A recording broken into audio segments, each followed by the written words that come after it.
Bueno, buenas tardes. Voy a ser un poco mezquino porque agradezco obviamente los reconocimientos, pero primero tengo que agradecerles a Fernando Bacotti por haber aceptado venir y a ustedes por haber aceptado invitarlo. O sea, yo lo único que hice fue ser un nexo entre dos grupos, entre una persona y un grupo que tiene un mismo interés. ¿Por qué digo que voy a ser un poco mezquino? Porque yo me voy a correr un poco.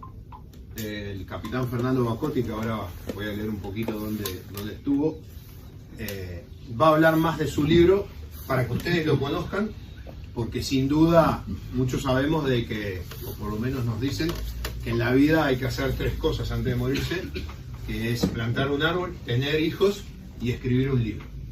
Él está en la etapa, ya plantó muchos árboles, ya dejó unos cuantos hijos, y es su primer libro. Y tener un primer libro en una persona es algo muy importante, porque no solo es lo que escribe, sino lo que quiere transmitir. Entonces, Fernando, te invito a que te sientes.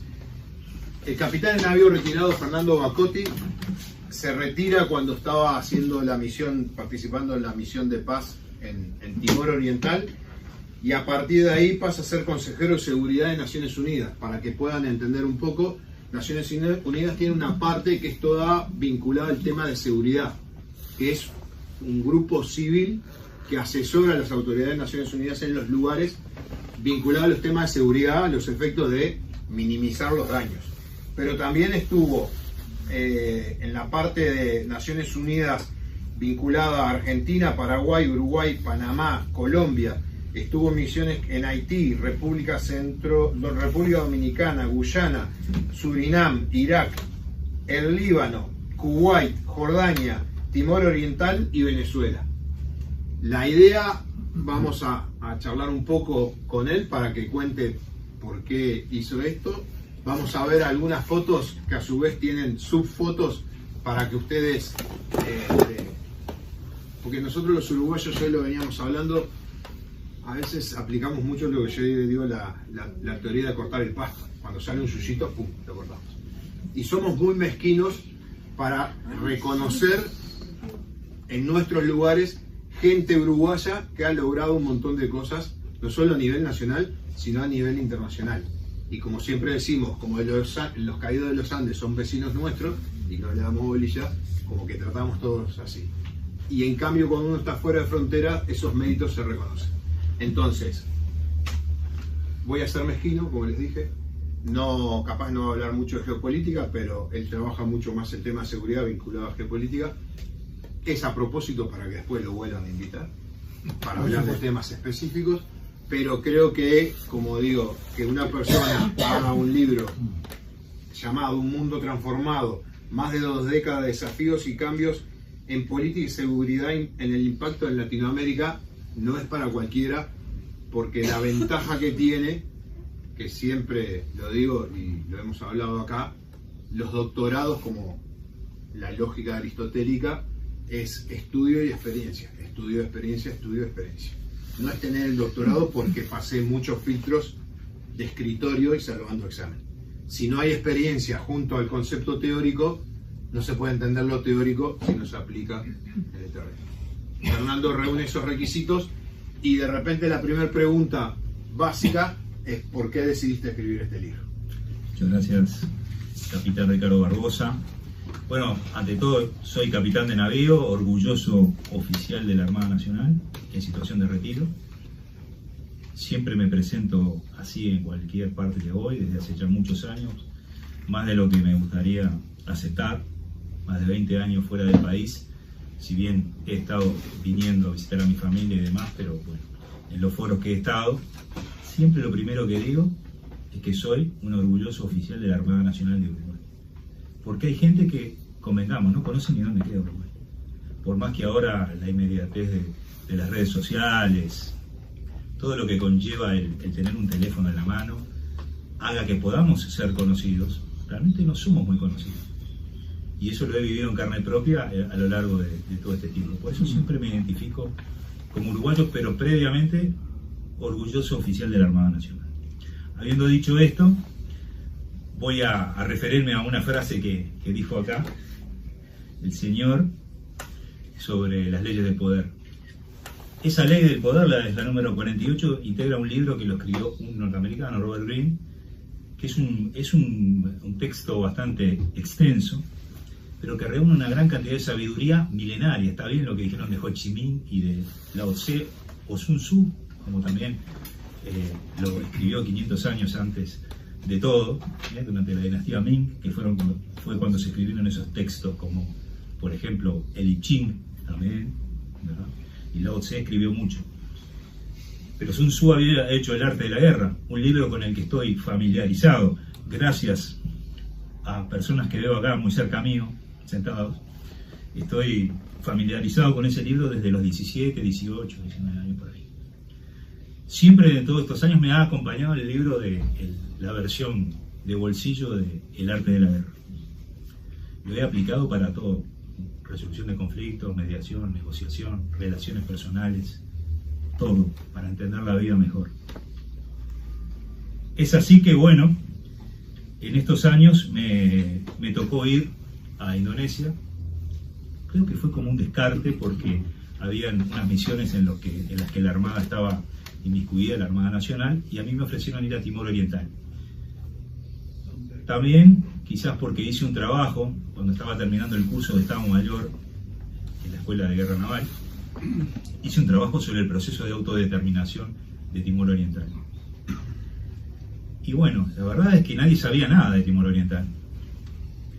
Entonces me ofrecieron ir a aquellos lejanos horizontes para que me informara de primera mano todo lo que había escrito y que viera con mis propios ojos la realidad de los nombres que había puesto, los lugares, todo lo que había sucedido.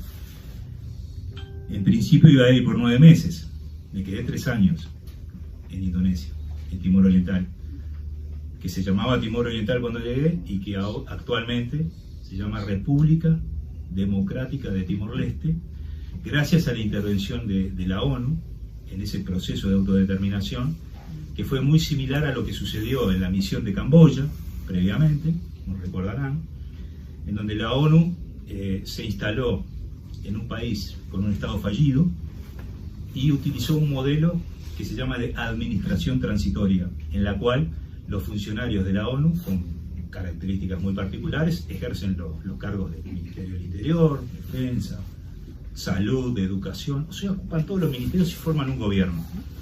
Y luego de determinado tiempo, que está negociado previamente, le entregan el país armado, digamos, a las autoridades, a la sociedad civil. Eso ocurrió exitosamente en Timor Oriental. No fue exitoso el proceso de Camboya, ni tampoco el de República Central Africana. Fueron 2 procesos que fracasaron por diferentes motivos, un poco asociados a la propia idiosincrasia de lo que son los países africanos, lo que puede haber sido el sudeste asiático alto, como es en la parte de Camboya, pero en Timor Oriental fue un éxito.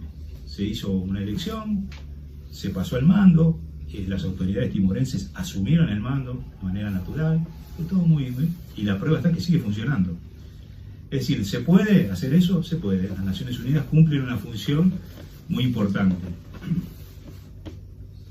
Últimamente me pasa que estoy en algunos diálogos y la gente, cierta gente, tiene tendencia a criticar mucho a la ONU por problemas políticos y a hablar mal de la ONU.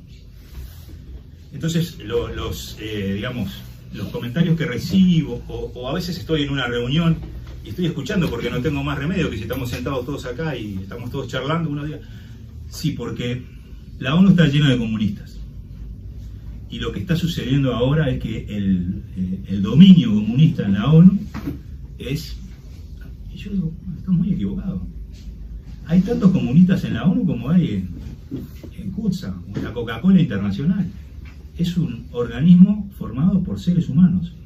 Hay gente de derecha y gente de izquierda. De repente, los que, también por un tema filosófico y de dogmatismos, se hacen notar más, sean los de una tendencia ideológica, pero no quiere decir que la ONU esté copada por el comunismo, porque no es verdad. Luego de 20 años me siento con la autoridad como para decirlo. No he tenido ningún problema ideológico dentro de la ONU, nunca fui discriminado por ser militar, por ejemplo. siempre estuve identificado con ideas conservadoras, porque ya las derechas y las izquierdas no se mencionan más en el planeta. Nunca tuve ningún problema. Es decir, que acá en Uruguay tenemos todavía una visión un poco más, digamos, acotada de lo que es la vida del otro lado del planeta. Como buen marino me dediqué a escribir una bitácora. Los jóvenes le dicen un diario, ¿no? El diario. Bueno, yo escribí una bitácora y fui escribiendo cosas que me sucedían en las misiones o en los diferentes lugares donde iba visitando, como fue el caso de Timor, porque en Indonesia fue el primer ataque a nivel internacional con gran cantidad, que se llama masivo, un ataque masivo sobre civiles de Al Qaeda. El primer ataque fue en una discoteca que se llamaba Sari, que queda en un sitio que es una playa, Kuta, es una playa muy famosa de Bali, es un hotspot del turismo internacional. A ese resort y discoteca y centro de entretenimiento iba la comunidad internacional. Yo también iba cada 15 días, que nos dejaban salir de la isla que estábamos, nos trasladábamos a la otra isla para pasar un fin de semana y volvíamos. Bueno, allí hubo un atentado gigantesco en el que murieron 330 personas. Calculen ustedes la magnitud de ese atentado. Vení, Uleri. En ese atentado, también, Al Qaeda puso en ejecución lo que se llaman tácticas, técnicas y procedimientos, que conocido a nivel internacional es las siglas TTP, colocando un explosivo cerca del escenario donde estaba bailando la gente y se estaba escuchando música, un explosivo de menor poder para que la gente huyera hacia la entrada. Y en la entrada colocaron un artefacto explosivo casero, improvisado dentro de una camioneta, de una van muy chica, pero con un alto poder de explosión. Entonces tomó a toda la gente corriendo de frente para la entrada y esa explosión, calculen ustedes, bueno, 330 muertos. Eso inauguró una época de atentados de Al Qaeda hechos con el mismo manual. Un explosivo acá, otro acá, uno acá, otro acá. Maximizar la cantidad de víctimas con la menor utilización de elementos humanos y materiales. Ese atentado a ellos les costó una camionetita, 2 cajas, y ni siquiera murieron los que realizaron el atentado, o sea, nada. Y después descubrí la red de propaganda de Al Qaeda celebrando el éxito que habían tenido en ese suceso. Entonces, todo eso me llevó a pensar, ¿qué mundo? ¿Qué está pasando? Y me empecé a meter en el mundo del terrorismo, a estudiarlo. Naciones Unidas me dio la posibilidad de estudiar ciencias políticas, soy doctor en ciencias políticas. Me nombraron integrante de una junta que se llama la Junta de Intercomando de los Comandantes del Sudeste Asiático de Naciones Unidas, y frecuenté la isla de Indonesia muchas veces y la capital, en donde se discutían temas de terrorismo que yo, la verdad, estaba muy ajeno todavía a eso. Eso me obligó, fue como un desafío, ¿verdad? Empecé a estudiar, a meterme, y eso mismo me fue llevando por diferentes lugares a prestar, digamos, un servicio a la ONU, analizando estos fenómenos. La ONU no tenía oficina de inteligencia, que es algo en lo que yo creo fervientemente. Yo creo en los servicios de inteligencia y creo en la inteligencia como una herramienta de poder, de gestión y de gobierno, no solo para el gobierno. Anteriormente, la semana pasada, en un lugar donde estuve hablando de un mundo transformado, dije que hasta, no sé, la CONAPROLE debe tener departamento de inteligencia, si no lo tienen. La Coca-Cola, por supuesto, que siempre lo pongo como modelo de todo, tienen un departamento de inteligencia comercial que es muy eficiente. Bueno, el gobierno debería tener una Secretaría de Inteligencia del Estado, como hay en los papeles, pero que realmente funcionara. Algo que realmente sirva como herramienta de gestión para la toma de decisiones de los gobernantes. Y que cumpla con lo que está escrito, porque acá tenemos la CENACLAFT, acá tenemos una cantidad de organismos que andan un tanto diseminados. pero no trabajan en conjunto adecuadamente. Si no, no tendríamos los problemas de seguridad que tenemos hoy en día. Pero bueno, volviendo a la pregunta inicial, el libro obedece a eso que fui escribiendo durante todos estos años y bueno, que me fue llevando por todos esos lugares que dijo Ricardo. Cuando terminó la misión en Timor, yo me presenté en la Armada Nacional, había ascendido a capitán de navío y bueno, realmente tomé la decisión de retirarme porque no encontré una propuesta dentro de la Armada que digamos, se acompasara o me hiciera feliz profesionalmente. ¿Por qué? Porque se imagina que después de estar 3 años, y si no se imaginan se los cuento, después de estar 3 años en el terreno, comandando 541 oficiales de 23 países diferentes, calificándolos, disponiendo operaciones en el terreno, derrotando al último movimiento guerrillero que hubo en Indonesia, con una vieja artimaña que aprendí de mis jefes acá presentes, que se llama la maniobra de yunque y martillo, que parece que los australianos y los británicos no la conocían y que es una maniobra básica de la infantería, de la historia de la infantería, es una maniobra tan básica, y había un grupo guerrillero operando y me preguntaron qué hacemos con esto, porque claro, cuando la gente pasa de nivel se olvidan de la base, y en la base está mucha cosa, en el origen, hay que volver a los orígenes. Y yo sugerí a un general malayo, en forma casi que de broma, y si hacemos un yunque y martillo, ¿y qué es eso? Y ahí expliqué la maniobra más básica de la infantería y nos llevamos a todo un movimiento guerrillero. Desapareció la guerrilla. Es otro cuento, ¿no?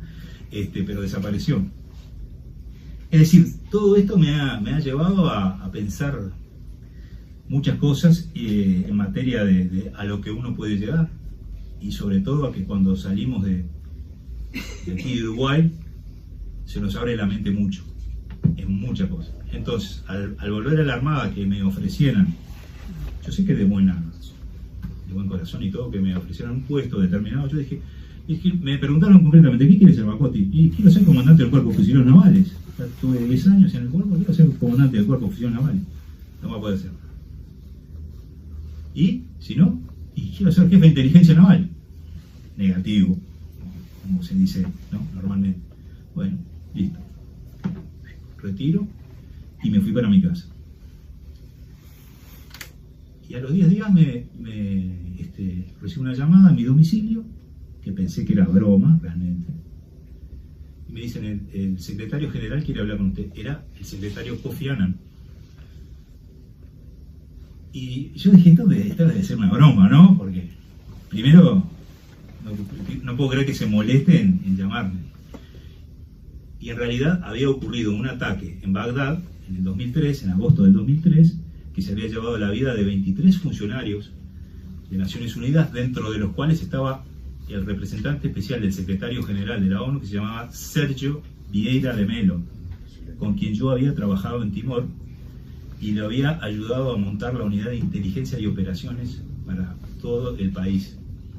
También con una doctrina muy uruguaya, tengo que decir la verdad. Yo apliqué todo lo que aprendí en el curso de Estado Mayor, lo apliqué en el terreno. Por eso sé que el curso de Estado Mayor de la Armada es muy bueno. Y nosotros no lo sabemos en Uruguay, porque quizás a mucha gente no le interese.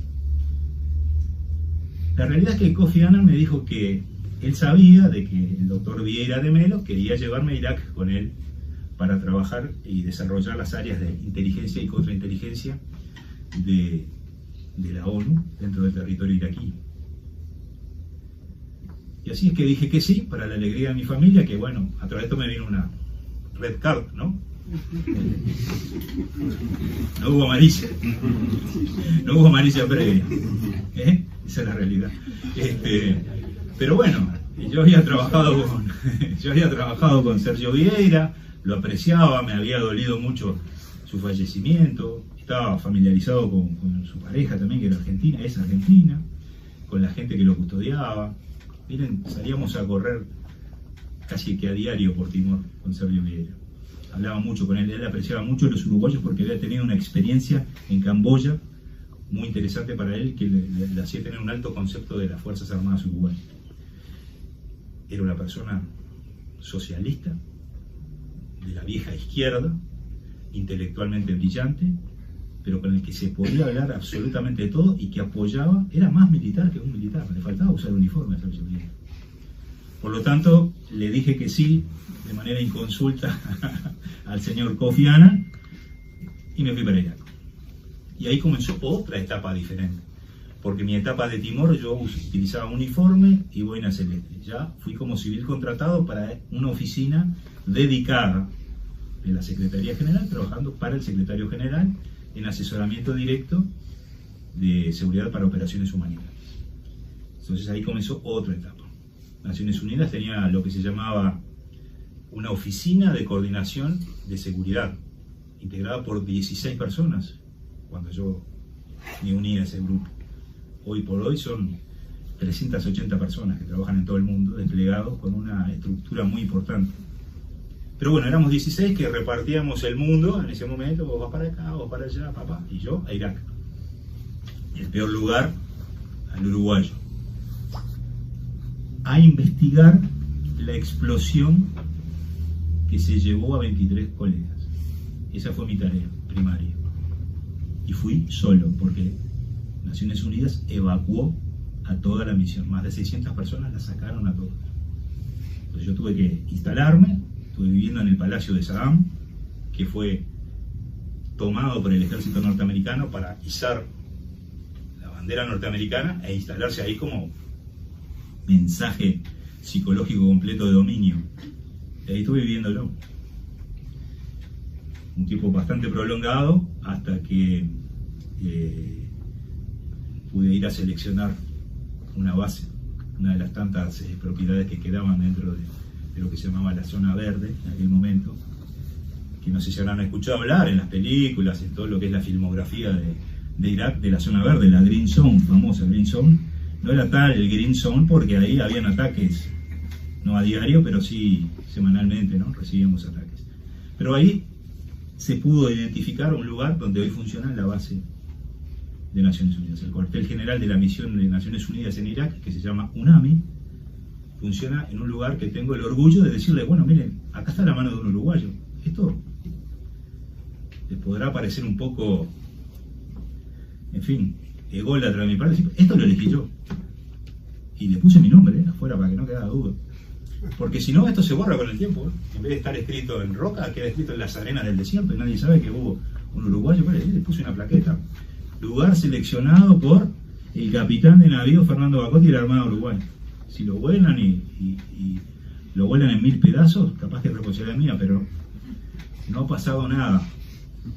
No ha sucedido nada.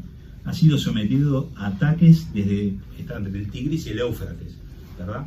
Entonces los ataques pueden venir de un lado o pueden venir de otro.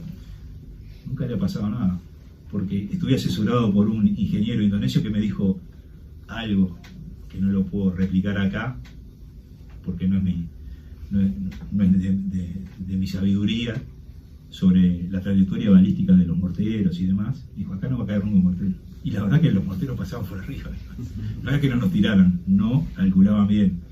Entonces, bueno, tengo la alegría de decir que esa base está intacta, así como me vine. Y así fui escribiendo todo lo que iba pasando, lo que iba sucediendo.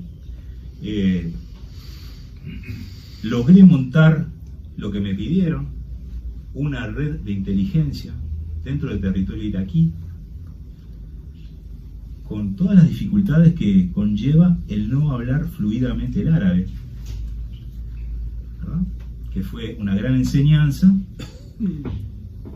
que tuve, a raíz de la cual todos los funcionarios que fueron después que yo estuve, tenían que hacer un curso obligatorio en Jordania, que es donde está el centro de adiestramiento para el Medio Oriente de la ONU, con el banco de ADN, que es otra cosa que no existía antes, y el que no hablara árabe, las básicas, ¿no? 1, 2, 3, 4, me llamo tal, trabajo en la ONU, no disparen, las básicas, pero por lo menos que supieran expresarse en árabe, porque es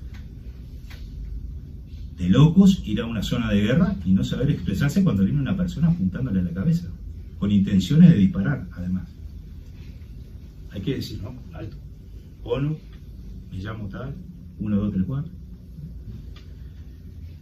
Así que se dejó mucha cosa en Irak, sobre todo esa red que funciona hasta el día de hoy también, todo con personal iraquí. Eso me llevó a conocer Irak de sur a norte, de este a oeste, a haber pasado para Irán también, a haber visitado los viejos búnkers de la guerra aquella guerra del 88, donde se utilizaron los gases. Si recuerdan la guerra Irán-Irak, conocí todo aquello, o sea, lo que quedaba de aquello. También les tengo que decir que no había armas de destrucción masiva, como se decía que había en Irak. No existían las armas de destrucción masiva.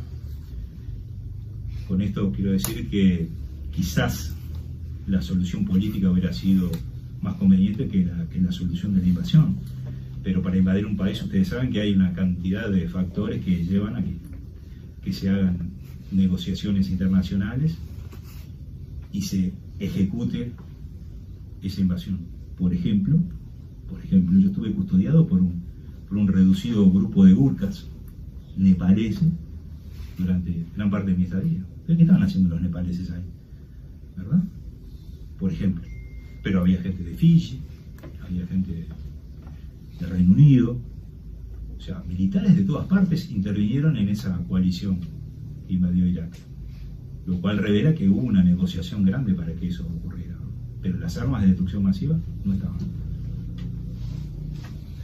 Fernando, por un tema de tiempos, en tu libro vos tenés varios capítulos: medio ambiente, Nunca paso de la 10ª página. Y corrientes filosóficas, la seguridad internacional en jaque, tenés historias verdaderas entrando en la guerra al Líbano, Medio Oriente, el mundo de seguridad, luego del 9/11, el aterrizaje paulatino por forma imparable por el crimen organizado en Latinoamérica, el rol de inteligencia. Lo pueden escuchar en Radio Fénix los viernes, en el programa Dos Toques, que tiene un bloque dedicado a seguridad. Y por un tema de tiempo, que vos lo tenés acá en el libro, que se los recomiendo, me gustaría que le contaras a la gente, porque los conozco, porque tienen la mala suerte de soportarme varias veces acá, que les cuentes dos cosas, dos anécdotas, y después pasamos al espacio de preguntas, y después para algunos que llegaron tarde, les vamos a dar un suplemento con un número, vamos a sortear 2 libros que Coti se los va a firmar. Que le cuentes el relato de cómo salvaste al futuro presidente de Timor y el convoy en el Líbano para la zona donde hoy está Hezbollah. Eso te lo pido en 5 minutos. La verdad que me fueron años, dejé la piel en esa, pero sí, la verdad es que mi presencia en Timor, tan prolongada, que iba a ser solo 9 meses, se fue dando por una serie de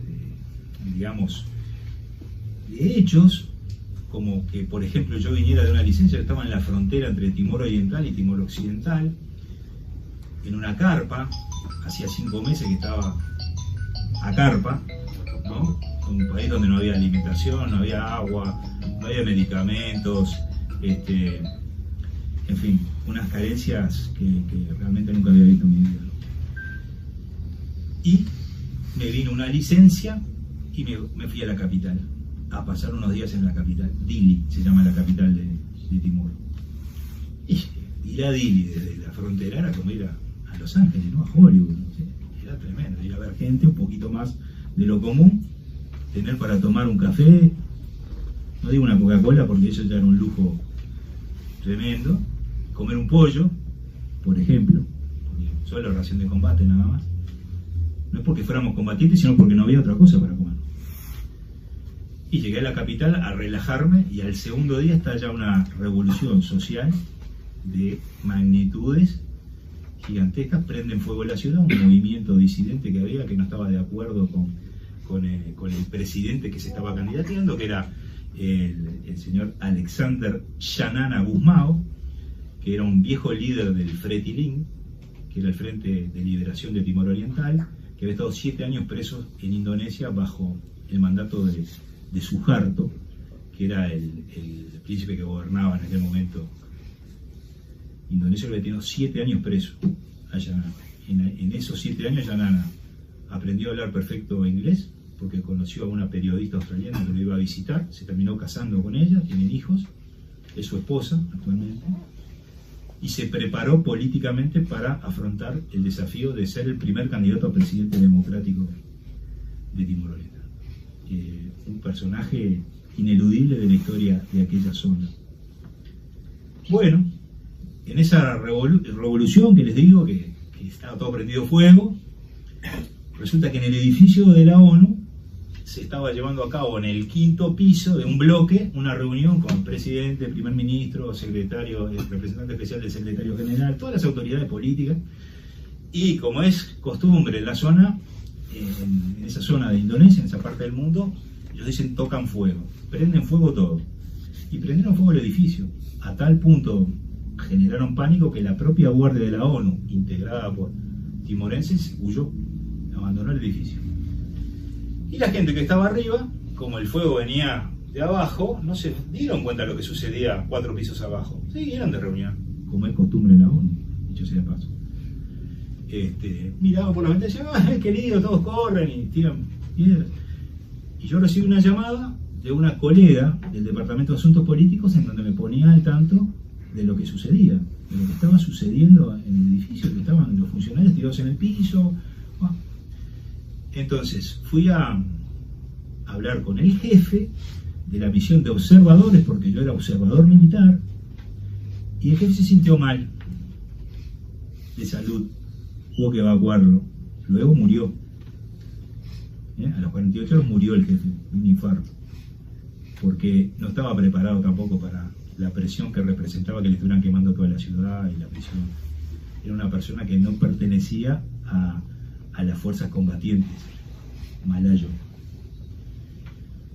¿Y cuál fue la decisión del jefe del Force Commander, que es la autoridad máxima militar en la misión? Fue, ¿quién es el, como decimos en las fuerzas, ¿no? Decimos, ¿quién es el de la derecha? ¿Quién es el más antiguo? Y era yo. Hágase cargo, otra frase célebre militar. ¿Quién es el más antiguo? Hágase cargo. ¿De qué?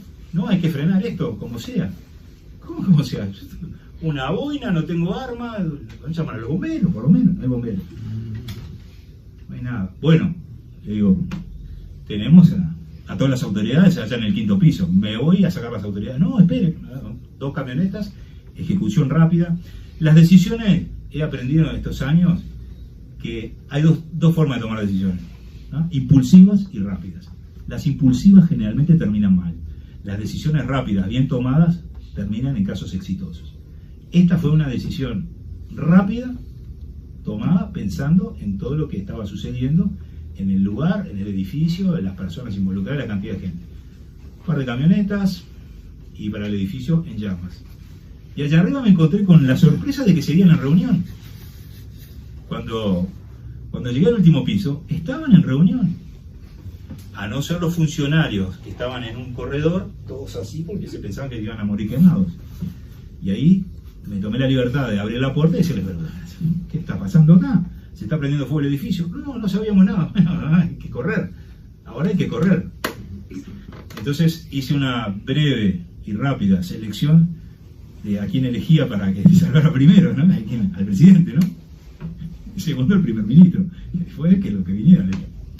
Acá agárrenme de los hombros y a correr conmigo. Y no miren para los costados porque hay mucha gente muerta en las calles. No nos paramos hasta llegar a los vehículos, no nos detenemos. Y así fue que salí con una fila de gente de unos 30 y pico de personas, incluidas las autoridades timorenses. Atravesamos el Parlamento de Timor, que había sido copado y donde había varios cuerpos por el camino. Nadie se detuvo. El único que quería detenerse era el presidente.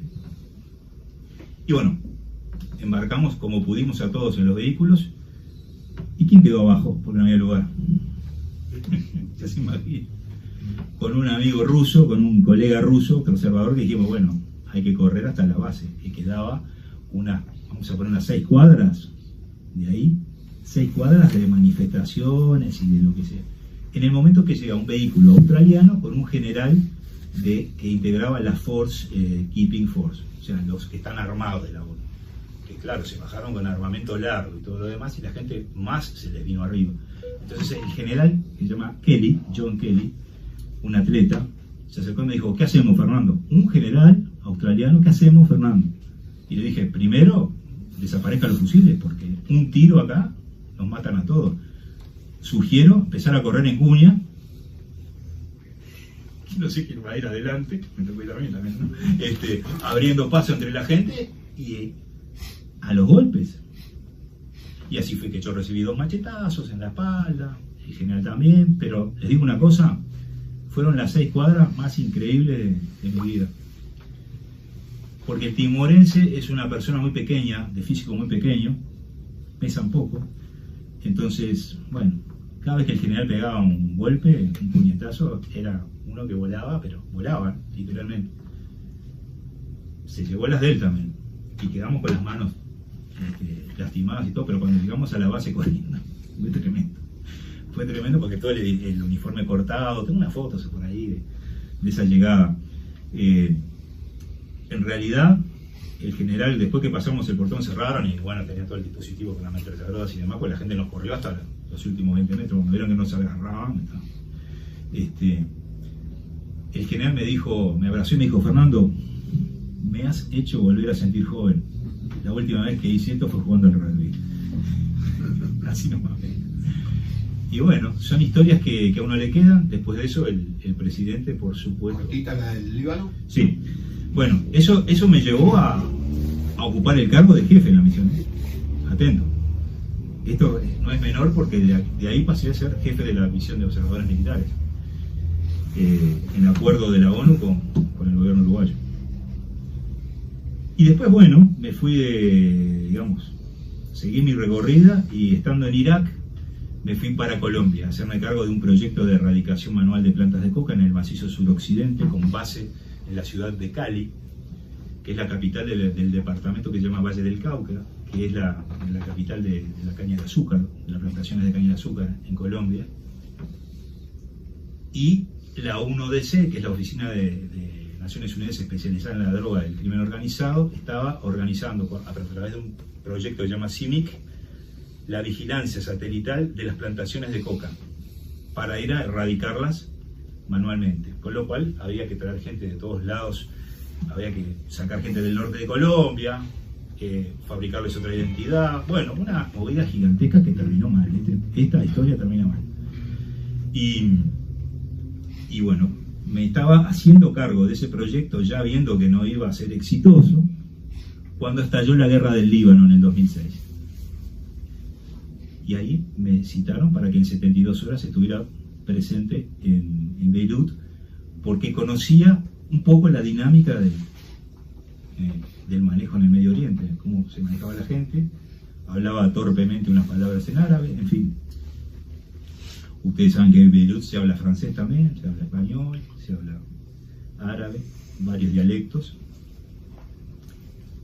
Y así fue como de estar en la placentera ciudad que le llaman la sucursal del cielo, en Cali, me trasladé a la sucursal del infierno en Beirut, que estaba bajo fuego y bajo ataque del IDF. Y yo digo, en estas charlas que estoy teniendo a raíz de Un Mundo Transformado, de que yo vi el prolegómeno de lo que hoy está pasando en Gaza, Israel, porque fue lo mismo. Y nosotros tenemos una mente muy cortoplacista en Latinoamérica. Somos cortoplacistas. Lo que para nosotros no ocurre ahora, la semana que viene, bueno, no pasa más. Somos muy ansiosos acá. Del otro lado del planeta se piensa en el mundo a 100 años. Varias generaciones. Siempre digo, los chinos están preparando, sin saberlo, a los futuros comandantes que van a gobernar el planeta, que no nacieron todavía, que no saben quiénes son. Pero sí, ellos tienen claro de lo que quieren de los que todavía no vinieron. Nosotros, lo que no ocurre ahora, ya no ocurre. Tenemos que, me parece que como sociedad y Latinoamérica, que es un continente tan hermoso, pero lamentablemente guiado por intereses ocultos que hacen que tengamos el continente más violento del planeta, como todos sabemos, nos merecemos vivir mejor. Que no se nos vaya un hijo a Costa Rica a pasar una semana y que uno esté todos los días llamando 20 veces a ver si no te secuestraron, no te robaron, no te pasó algo, ni que hablar de Colombia o Venezuela. Bueno, no se puede entrar, pero tenemos la fortuna de vivir en un continente que, con la salvedad de Brasil y también otro lugar que conozco, Guyana, el resto hablamos todo el mismo idioma. Todos sabemos lo que es una pelota de fútbol. Cada vez se come más lo mismo en Venezuela que acá. O sea, de sur a norte se toma el mismo vino. Lo digo también con propiedad. Estos últimos 4 años, el Malbec argentino en Caracas, más barato que acá y al alcance de todos. Es decir, que tenemos un continente que ya está muy estandarizado en muchas cosas. ¿Por qué no podemos solucionar el tema de la seguridad? Creo que falta voluntad política y coraje. Sobre todo coraje, para aplicar la voluntad política, porque la voluntad política la estamos escuchando ahora, en plena campaña, ¿verdad? Y no quiero ser crítico con los políticos, creo que es un dato de la realidad. Empezamos negando de que haya violencia, después negábamos el narcotráfico. Yo hace 15 años que escribo sobre las maras, por ejemplo, salvadoreñas. Ahora ya resulta que tenemos el fenómeno de las maras muy cerca. El fentanilo, estoy desde el año pasado con una cantidad de artículos sobre la entrada del fentanilo en Latinoamérica. Ah, estás loco. Ahora ya el secretario nacional de drogas, el doctor Daniel Radío, dijo que es inminente la entrada de fentanilo en Uruguay porque, y dio las razones, ¿verdad? Son muy sabidas las razones. Es una droga muy fácil de acceder porque se receta a través de los médicos. No pesa, fácil de transportar. Se transforma en plaquetas o cristales muy fácilmente también, y actualmente se procesa el fentanilo en México, y las 2 organizaciones más importantes del planeta que trafican fentanilo están en México, el cartel de Sinaloa y el cartel Jalisco Nueva Generación, los 2 máximos. Pero me fui del Líbano un poquito. Sí, pero vamos por un tema de tiempo, porque los conozco, sí, sí. Y sé que los persiguen y los corren. No, ahora vamos a seguir. ¿A quién no le di, para que no digan que hago trampa, a quién no le di acá? Tienen un numerito que ahora vamos a sortear un par de libros. Y disculpen, acá, ¿alguien más? Los números no están arreglados, aviso. ¿Querés dirigir las preguntas? ¿Que hagan preguntas sobre eso? Claro, sí. Una. Sí, claro. Vos me preguntás sobre Maquiavelo, y yo te digo que para estudiar todo esto y para analizar todos estos fenómenos, sobre todo las sinergias o las dinámicas políticas que se generan hoy a nivel de los nuevos liderazgos en Latinoamérica, que están caracterizados por querer volver a la juventud o presentarle a la sociedad líderes jóvenes, todos descubrieron a Maquiavelo. Los que tenemos esta edad ya lo habíamos descubierto hace mucho tiempo a Maquiavelo, ¿no? Me imagino. El que le interese un poco la política o la historia de la política o las ciencias políticas o simplemente la historia de nuestra generación conoció a Maquiavelo. Bueno, los líderes jóvenes no solamente lo descubrieron ahora en estos últimos 8 o 10 años en donde se están catapultando para ser los nuevos líderes del continente, sino que muchos lo critican, para mi sorpresa, y muchos critican a Hobbes también, que es otro pensador ineludible de la ciencia política moderna, y a Jefferson y a Anderson, grandes pensadores que han hecho de la política actual la historia, y hoy son criticados por líderes jóvenes. Bueno, a algunos les va bien, el caso Bukele, que es un lector de Maquiavelo, es un lector a diario de Maquiavelo. Entonces, yo lo que menciono ahí en la frase es que el que no pueda detectar un peligro antes de que suceda, no está en el lugar, refiriéndose ese está en el libro El Príncipe. El que no pueda detectar un peligro antes de que suceda, no está en el puesto adecuado. Una cosa así, dice Maquiavelo. Sí, vi que estaba en la referencia. Sí, significando que el gobernante tiene que ser capaz de estar en todo, ¿verdad? Y de dirigir a la población. Maquiavelo es muy resultadista, digamos. Es una figura muy resultadista. Pero bueno. Sí, vamos preparando a ver alguna pregunta que tengan. Voy a sacar 2 números, no están arreglados, aviso. Vamos a ver, vamos a comprobar. El 18. Muy bien, se ganó un librito. ¿Y el 20? ¿Estaba arreglado? Pero no salió el mío. No. Después, No estaba arreglado. los que quieran, todavía no está en biblioteca, en librerías el libro. Trajimos, Fernando trajo algunos, son 780 pesos al contado, o hay Mercado Pago, ¿no? Sí, hay Mercado Pago y la venta se está haciendo toda online, a través de Mercado Libre, Amazon. De cualquier manera, los dos ganadores tienen que explicar el libro en la próxima. Hacer un breve resumen. Bueno, te dejo a vos para que dirijas los tiempos por las preguntas y eso. Tenemos Ahora tengo una pregunta. ¿Cómo terminó lo del Líbano? Me preguntó. Sí. Digo, lo del Líbano terminó así. Me presenté en Siria para conducir un convoy humanitario y recuperar el control de la base de Naciones Unidas en Beirut, que había sido atacado cruelmente. Y bueno, hubo que salir en ese convoy que llevaba personas políticas muy importantes que iban a marcar el futuro del relacionamiento en el Medio Oriente. Ayuda humanitaria de todo tipo. Era un convoy que se llama interagencial en Naciones Unidas. Se cayeron muchos vehículos. Bueno, ese convoy también fue atacado desde el aire, nos fueron volando, y tengo fotos ahí adelante, ahí en la presentación de cómo nos volaban la carretera adelante donde íbamos con el convoy, ¿verdad? Capaz que no recuerdan. Para entender un poco el contexto, ¿quién los atacaba? Bueno, para entender un poco la guerra del Líbano del 2006, conocida por ese nombre, como la guerra del Líbano del 2006, comenzó con un ataque de Hamas en la frontera muy similar a lo que un ataque de Hezbollah, perdón, muy similar a lo que hizo Hamas ahora. La respuesta del IDF, que es el Ejército de Defensa israelí, fue tan violenta que llegaron a bombardear a Beirut y atacar muchísimo y matar mucha gente.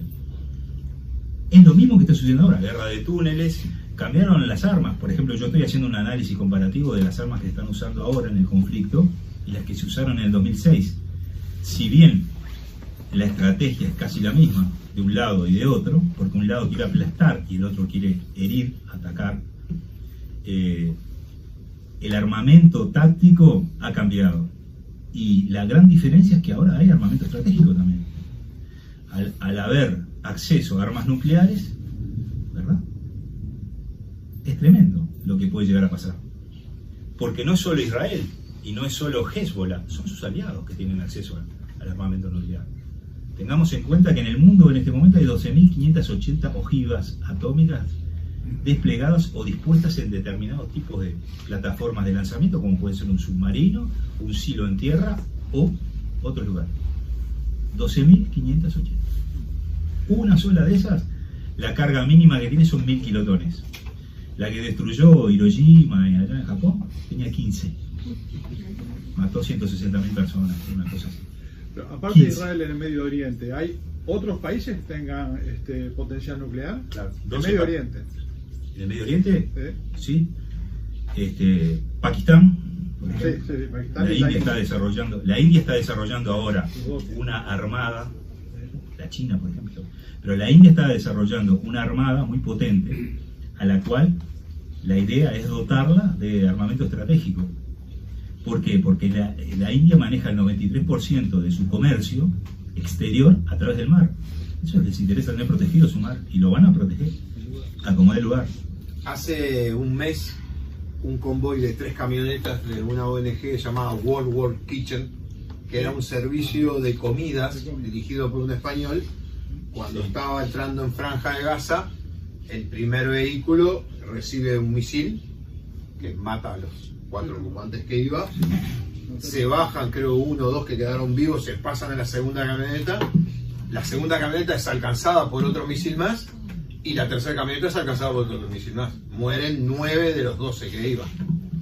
Y lo que le preguntaban recién por el tema atómico, la otra vez en el programa que hablamos en la hora global, del tema de cómo Pakistán desarrolla el arma nuclear, el ingeniero pakistaní, antes de que fuera obligado a ser detenido, estaba asesorando a Libia, a Siria, Corea del Norte, el mismo Pakistán que logra las bombas atómicas, y se hablaba de otro país más.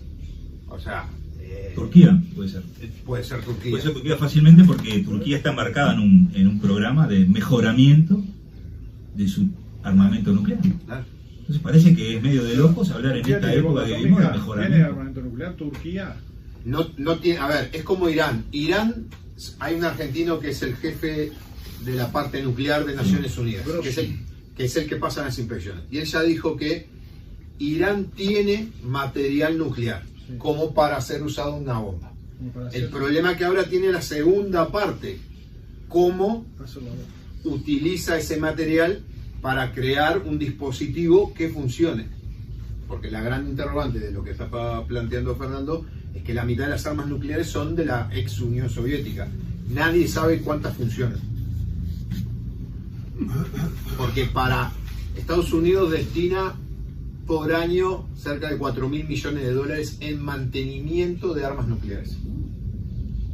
En revisar, chequear, que esté funcionando. Lo que tiene que, como él decía, tiene un stock de 6.000, 7.000 a la orden de uso, tiene unas 6.000 guardadas en depósito, que ahora Alemania le quería comprar 2.000 o 3.000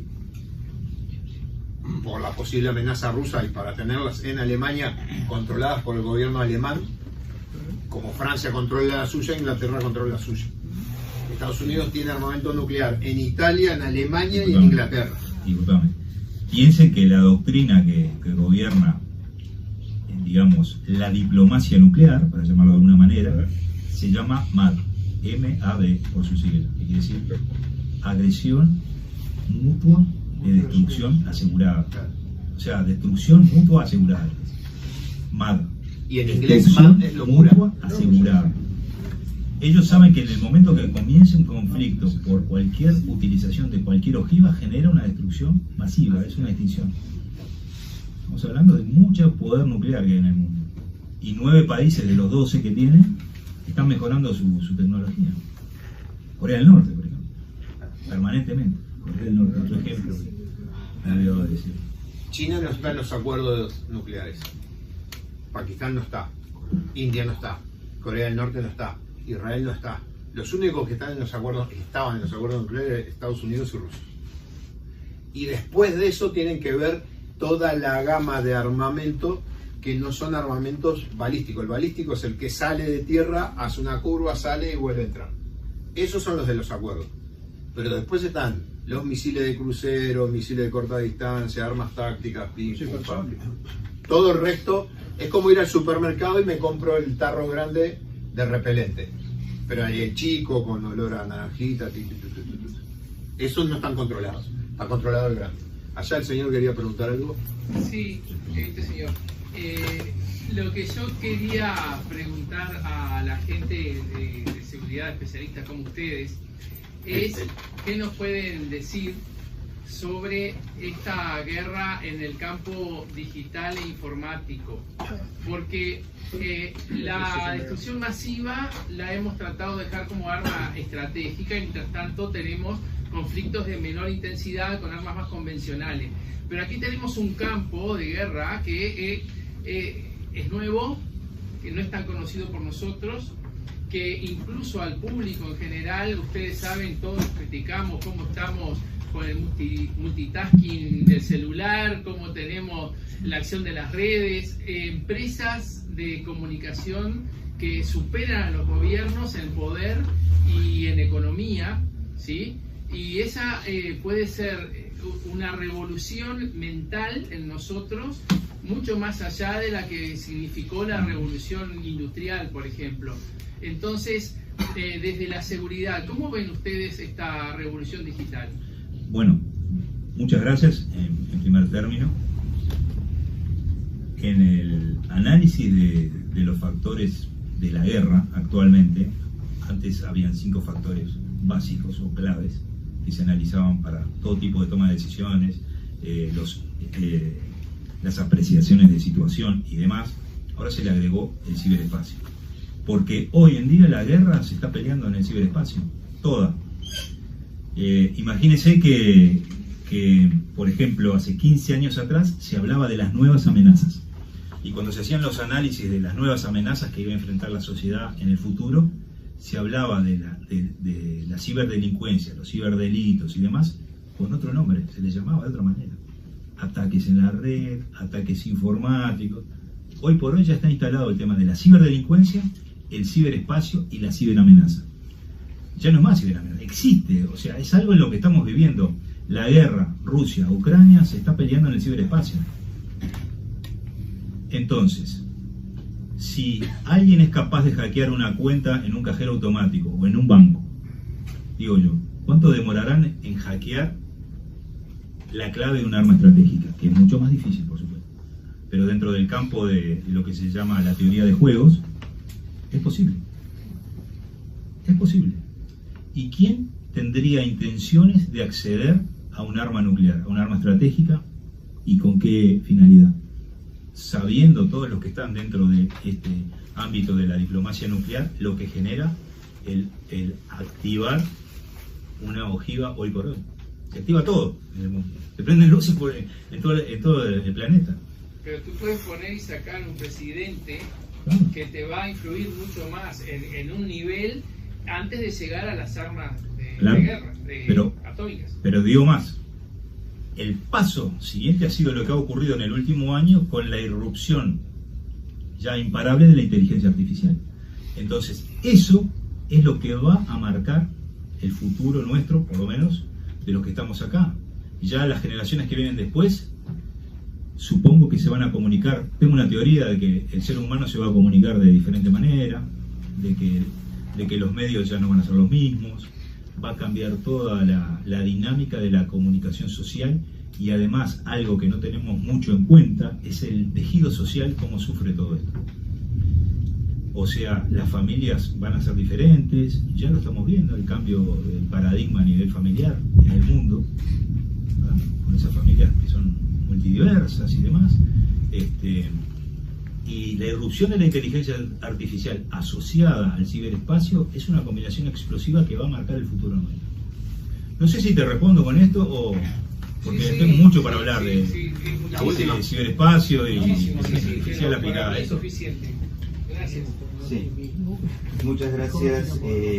Primero que nada, felicitarte por la exposición y por el libro. Como colega de Naciones Unidas, yo trabajé 25 años para Naciones Unidas y recuerdo muy bien el atentado en Bagdad en 2003. Hasta ese momento, Naciones Unidas era lo que se consideraba un soft target, ¿no? Un blanco que no era importante. Después del 2003, todas las alarmas sonaron y cambió mucho la concepción de la seguridad. Recuerdo muy bien eso porque a mí me tocó presidir una ceremonia de homenaje a los colegas caídos y, bueno, leer todos los... Tuve que aprender un poco de árabe para pronunciar bien los apellidos, ¿no? Pero realmente algo muy sentido. Quiero hacerte un par de preguntas. Una que tiene que ver con ese atentado. Si se llegó finalmente a determinar quién fue el autor, si se llegó a determinar fehacientemente cómo fue que se hizo ese atentado. Esa es una pregunta. Y la otra pregunta es, sí, es especular en la teoría, ¿no? Si se hubiera realmente llevado a cabo la resolución 181 del 47 que creaba el Estado de Israel y el Estado palestino, si los árabes hubieran realmente aceptado construir ese país, ¿estaríamos ahora en esta situación? Bueno, te felicito por lo que me contás de Naciones Unidas. Es así como las Torres Gemelas marcaron un punto de inflexión en la seguridad internacional y en el mundo no volvió a ser el mismo después del atentado ese, de los atentados, porque ya no se puede viajar de la misma manera, por todo lo que sabemos, ¿verdad? Así también, después del atentado de 2003, Naciones Unidas pegó un cambio brutal, del cual fui testigo y también gestor, con lo que se llamó la creación del Departamento de Seguridad de Naciones Unidas, que era la vieja UNSECOR, te dije yo hoy, la Oficina de Coordinación de Seguridad, que pasó a tener su director rango de subsecretario general de ONU, y se creó toda una estructura que es lo que tenemos hoy en el mundo. Referente a la pregunta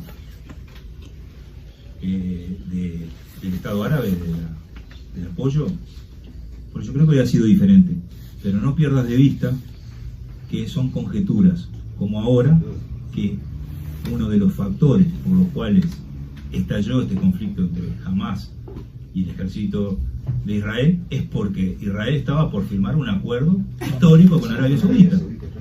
¿verdad? Y eso fue sin duda un motivo muy importante.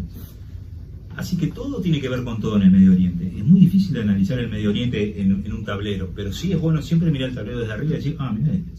Mira este. Los chiitas no son lo mismo que los sunitas, los árabes no son lo mismo que los musulmanes, los semitas no son solamente la gente del Estado de Israel, como muchos creen o piensan. Están divididos, hay odios ancestrales, hay facturas a pagar dentro de 200 años, ahí el tiempo es diferente, ¿verdad? Entonces, teniendo en cuenta todo ese complejo tablero, hay que ir estudiándolo para nosotros desde acá, día por día. Ellos lo ven con otros ojos. Yo creo que hubiera cambiado todo eso, sí. Previamente acá en el 2011 hubo una reunión, una cumbre árabe, una cumbre Palestina-Israel en el Radisson, Victoria Plaza, donde quisieron secuestrar al representante palestino, atacaron 2 vehículos de Naciones Unidas y colocaron un artefacto explosivo adentro del Radisson, en la reunión esa de alto vuelo, que vino gente de Naciones Unidas y todo. Por supuesto no salió en la prensa, y ahora ya con la libertad de los años que han pasado, me permito decirlo. ¿Cuándo fue eso, perdón? En 2011. A ver. 2011. Acá en Montevideo, acá, allá en Montevideo. Respecto al atentado en Bagdad, ¿se pudo determinar quién ejecutó? Me quedó esa pregunta por contestarle. Y sí, la verdad que sí, se identificó plenamente la persona que fue. Sí. Y tuvo, digamos, y fue hubo alguna acción. Sí, hasta hace poco estaba en Guantánamo.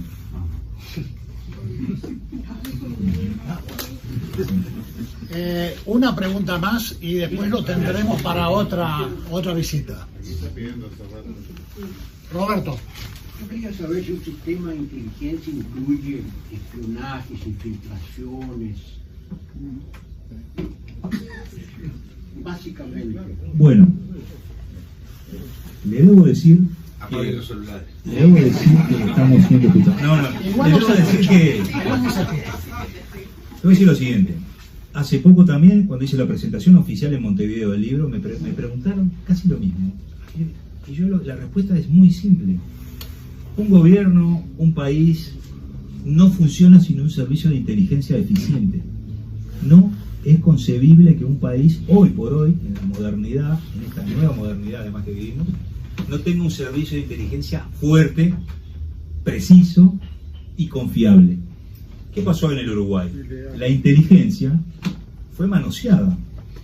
No solo manoseada por quienes la aplicaban a veces, sino por la mala prensa que generó, quizás por una falta de... Ahora creo que ahora no pasaría, porque ahora hay campañas de educación, de publicidad, se llega de otra manera a la gente a través de los teléfonos, las redes, y la inteligencia tiene que ser asumida por la sociedad como que no es una mala palabra, como lo llegó a ser en este país.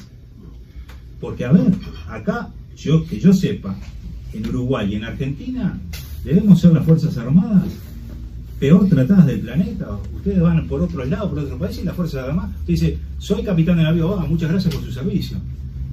Qué bien, qué bueno. No decía que no se puede decir nada. Y más que tenemos todavía, gracias a que hay un sector de la población que está muy empeñado en que la gente no olvide determinadas cosas, entonces estamos siendo estigmatizados permanentemente y no pudimos escapar de la vieja época de la doctrina de seguridad nacional que se creó allá por los 50 y pico y que nunca pudimos salir de eso. Todavía hay gente cuando critica a las Fuerzas Armadas de Uruguay, habla de la Escuela de Panamá. ¿La Escuela de Panamá? ¿No se ve que hace tiempo que no van por Panamá? Eso es lo que pasa. La inteligencia es muy buena, hay que saber aplicarla con inteligencia, valga la redundancia.